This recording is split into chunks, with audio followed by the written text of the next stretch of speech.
The most amazing thing for a tech company that hits 50 years is just the fact that it managed to do that. I think our most transformational accomplishment has been to constantly change. Microsoft is making an $80 billion investment in AI. So how do you think that's going to impact the global landscape, particularly with EU regulations, competition with China? What it really reflects is our belief that AI is fundamental to the future, the economic competitiveness of the United States, but really for humanity, the ability to discover new drugs, to improve healthcare, to advance science, to change the way we learn. When you say AI, some people are so excited. I use AI in my everyday work. Some people are terrified. How does the everyday user differentiate between what is accurate with AI, which we would assume is almost everything, and what is not? One is AI is still a relatively young technology when it comes to generative AI. It will continue to get better, but don't turn off your brain.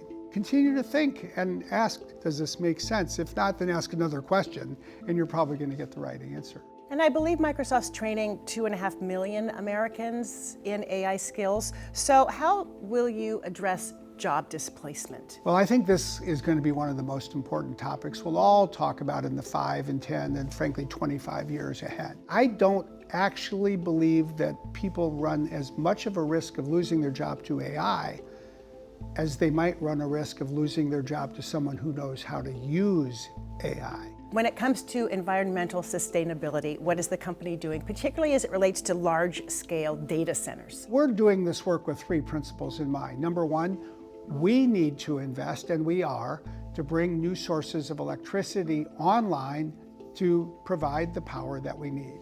Number 2, we need to invest in renewable or carbon-free energy, wind, solar, nuclear. And third, we have to manage this so that if there's improvements that are needed to the grid, for example, that we pay that price.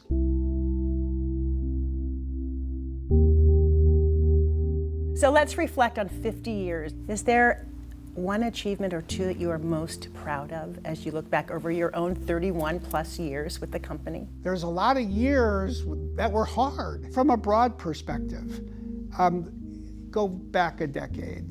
Microsoft was not at the absolute forefront when people were talking about phones. They were talking about Samsung and Apple. There are very few times in the history of technology when a company is able to really define some technological eras, slip, and then come back. And I think that is a testament to ingenuity, to perseverance, to resilience, and fundamentally to innovation. But the other thing that I feel so good about is the community orientation of this company. It started with Bill Gates, it started with his parents.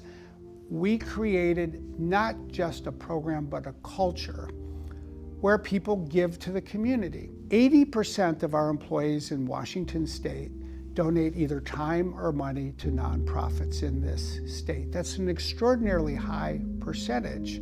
We generate about $125 million per year to almost 5,000 nonprofits in Washington State. What are your aspirations for Microsoft into the future? We should want to do fundamentally 3 things. Number 1, we have to remain at the forefront of innovation. Number 2, I think we have to be a force for good.